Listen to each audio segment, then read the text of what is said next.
Court परिसर में सुनवाई पूरी हो चुकी है। जिला जज ने सुनवाई करी है। जो महिलाएं याचिका करता हैं वो मेरे साथ इस वक्त मौजूद हैं, इनसे बातचीत करेंगे।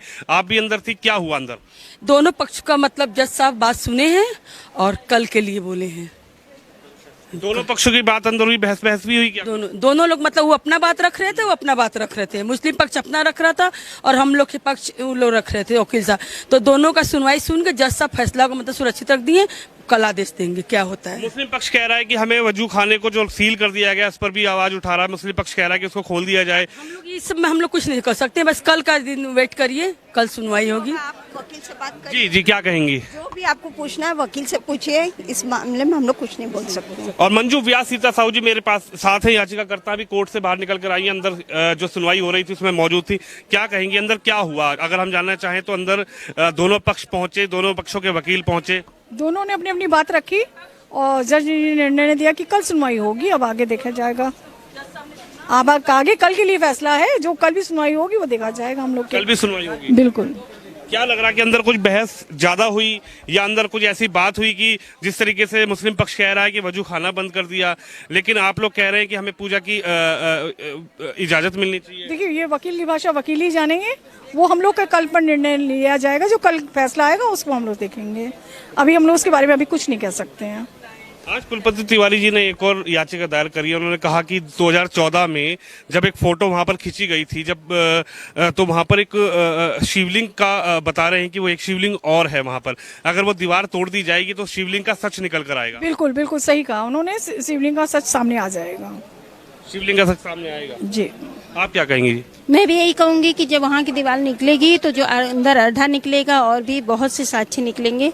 तो अगर वो तोड़ा जाएगा तो हम लोग का शिवलिंग का पूरा सच तो ऐसे भी सामने है, लेकिन और भी सच सामने आ जाएंगे। यानी सच अभी सामने है, लेकिन आपको लग रहा है कि कल जो सुनवाई होगी और जो कुलपति जी ने याचिका डाली है एक और शिवलिंग को लेकर, उसके बाद भी लग रहा है कि दूध का दूध पानी का पानी सामने आएगा। हाँ, बिल्कुल, दूध का दूध पानी का पानी हो जाएगा। न्यायालय से उम्मीद पहले थी, अब भी है। न्यायालय पे पूरा विश्वास है। न्यायालय जो भी न्याय करेगा हम लोग को मंजूर रहेगा। मंजू व्यास जी, एक सवाल ये उठता है कि उत्तर प्रदेश में योगी सरकार है, केंद्र में मोदी सरकार है। जब हम किसी से बात करते हैं, मुस्लिम पक्ष से बात करते हैं, तो कहते हैं कि योगी मोदी ये करवा रहे हैं।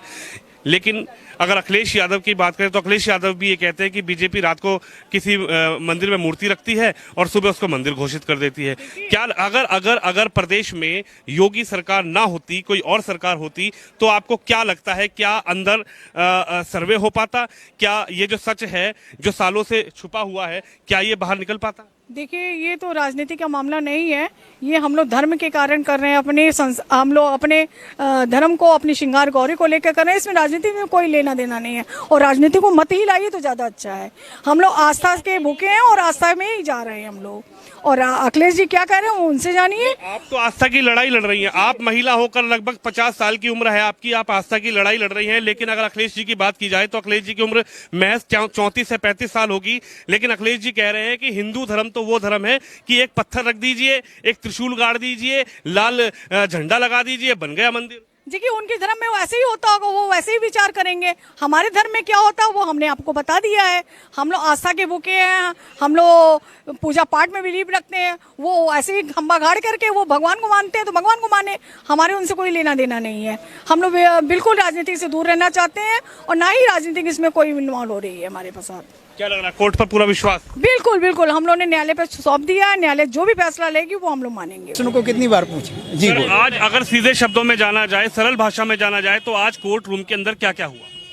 सरल शब्दों में कहें तो विपक्ष को आज, यानी मुस्लिम पक्ष को माननीय न्यायालय ने सुना, फिर हमें सुना, फिर माननीय न्यायालय ने कहा कि दोनों पक्षों को कल भी सुनेंगे और मैं स्वतः अध्ययन करूँगा।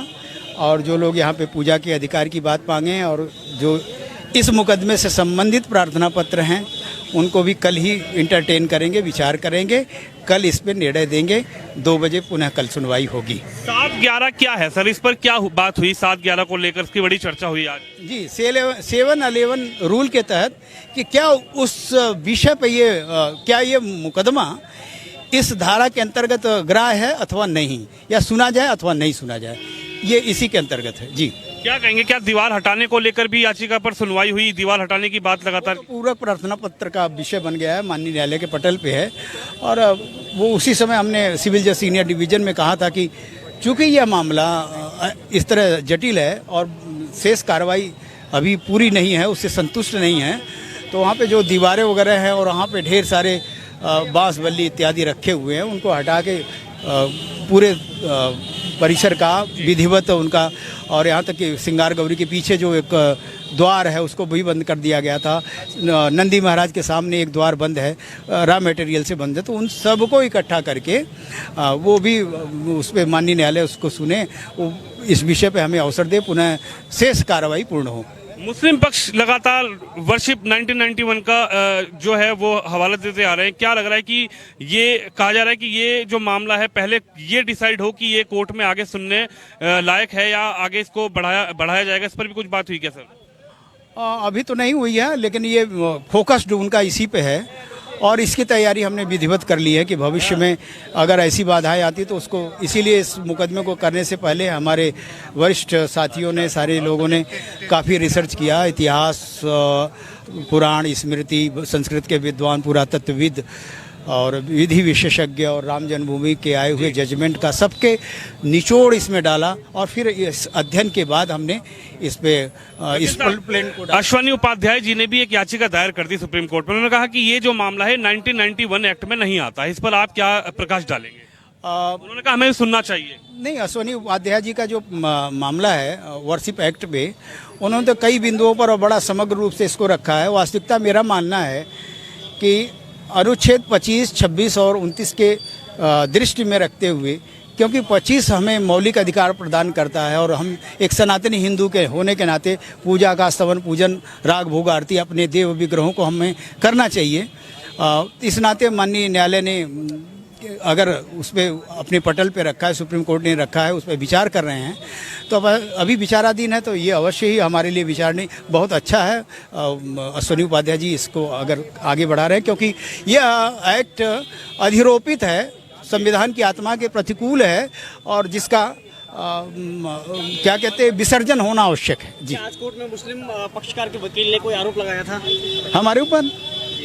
आरोप लगना तो शादी से उनकी अदा है, आरोप ही लगाते हैं। कौन सा आरोप है? कि ये ग्रह नहीं है, सुनने लायक नहीं है। जी, क्या हिंदू पक्ष की ओर से ये कहा गया था कि जो वजू किया है जिन लोगों ने, उनके खिलाफ में भी कार्रवाई होनी चाहिए? नहीं, इस विषय पर कोई चर्चा नहीं हुई। जी, क्या लगता है आपको कल का कुछ लगता है कि फाइनल हो पाएगा? नहीं, इतने जल्दी कैसे, अब आने दीजिए, अभी तो कसौटी। वीडियोग्राफ, फोटोग्राफ मंगवाई गई है, उनको बुलाया गया। जो सर्वे टीम कमिश्नर साहब थे उनको पूरी टीम के साथ कहा कि आप कोर्ट में आइए, सबसे पहले उनसे बातचीत करी। क्या आप बताएंगे कि कोर्ट में वीडियोग्राफी और जो सर्वे के साक्ष्य थे उन पर लेकर कुछ बहस हुई क्या? आज माननीय न्यायालय से हमने आग्रह किया कि फोटोग्राफ, वीडियोग्राफ हमें उपलब्ध करा दिया जाए, हम भी उसका अध्ययन करेंगे और फिर आगे की कार्रवाई पर इसमें हमें अपने पक्ष को और पुष्ट ढंग से रखेंगे। नमाज को लेकर के भी आज को विषय रहा कि नमाजी की जो संख्या को लेकर के बार बार सवाल खड़े किए जा रहे थे कि बड़ी संख्या में यहाँ पर ना आए, तो क्या इस संबंध में भी हिंदू पक्षकार में बात रखी? सिविल जज सीनियर डिवीजन ने 17 तारीख के निर्णय में तो यह स्पष्ट कर दिया था कि 20 ही लोग जाएंगे और 6 मई को जो संख्या गई थी वो 2001 थी। ये शक्ति प्रदर्शन का विषय है, स्थल पे शक्ति प्रदर्शन, ये तो बड़ा विचित्र विषय है। इसी नाते उनकी संख्या को संनियमित करने की बात की गई थी। लेकिन जहां वजू खाने को सील किया गया तो वहीं वजू की दोबारा प्रशासन की ओर से व्यवस्था की गई, कितना ठीक है? नहीं, उस स्थान पे नहीं, वो अलग व्यवस्था करेंगे। कहीं जिलाधिकारी को कहा गया कि वो कहीं अन्यत्र व्यवस्था करेंगे।